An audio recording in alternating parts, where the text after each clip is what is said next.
دا کم دکانداران چې په ناف تول کې کمی کوي الله فرمایي ولې د دې دا یقین نشته چې زه به یو ورځ الله ته ودرېږم یو لویه ورځ د زه به رب ته ودرېږم دا دوکې ولیکئ او دکاندارم د الله د دین خلاف ګاکم د الله د دین خلاف اوس خو کیمرې لګېدلې دي فیسبوک باندې ښیي یو دکاندار د سړی لړی شي نو دکاندار بله تول کوي نو چې تول کوي نو دکاندار مخکې نه په هغه چابړي کې څه وزن ایښی دی نو نیم کیلو چې دی مثال په طور میوه وتلي نو نیم کیلو ورسره کاڼ هم تلي نو دی دغسې کوي دا خو د دا رمیتوب شو پراټ شو که نه ګاک سور هوښیار دی هغه په بډه ځان سره ګودی والي نو چې هغه دوی کیلو وتلو نو هغه بره تول کوي دی کته د هغه ناچول کوي هغه هم دوکه کوي هغه وایي چې ګاک مې سټ کې وو او ګاک وایي چې دکاندار مې سټ کې وو دواړو ځان سټ کې وو د الله ګناهګار دا زمونږ د ملک د ګاک حال دی کساب خپل تخت دومره بره کړي چې کته ګاک ته نه ښکاري چې غوښه یې وویشته که وازګه ده که هډوکی دی هغه چې کور یې ورپسې میډم ورولي چې تا د ټیم چشمې اچولې وي که سترګې دې په بډه والې وي تش هډوکي دله د 100 روپو درکړي دی که غوښه کم ده نو هغه ټایم دی وایي الله دې غر کړي وي ګیره هم پرېښوي ځکه دوکه کړم دا زمونږ د قوم د غوښې خرڅوونکي حال دی ته چې ورته وایې کیلو وتله نو هغه نیم کیلو وازګه د مخکې نه ایښي خو بس داسې کې ګوتېلې 3 غوټې داسې ورکړي چې تا په خوله نه ایښې ته کور کې نه بغیر کلاول هم نه شي په روژه کې زمونږ خلک داسې کوي چې غوښې باندې د پاسه اوبه واچوي نو وزن وله جوړ کړي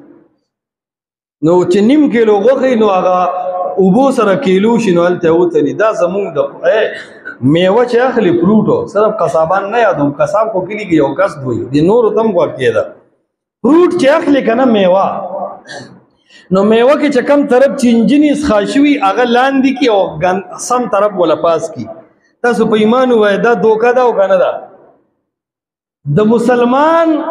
اغستل خرڅول به داسې چې په سیز کې کم غیب وي هغه غیب به ښیي چې زه دا موبایل خرڅوم خو ده کې دا غیب دی چې سافټویر مې ورته کړی دی بیټري زر ډاون کېږي دا موبایل خرڅوم خو چارجر کې مسله ده دا موبایل خرڅوم خو سکرین خراب شوی دی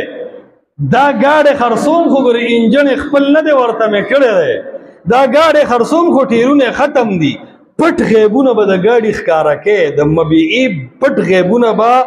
خرڅوونکي ښکاره کوي دا د مسلمان د معامله او موږ څه وایو د پاسه به سپری وکړو جنډ برابر کړو چې اړه پته یې نه لګي چې داسې دی میخه چې خرڅو که نه داسې دوایانې وله ورکو غواله چې غولان چې غټه شي د دنیا پی پکې وشي چې 3 ورځې پس هغه یو وایي زه دې غواله چرسو یا اپیم ورکړم نو دا رګونه رانرم شي نو غولان چې غټه شي نو چې یو 3 ورځې خلک وولی شي نو بس بیا کینه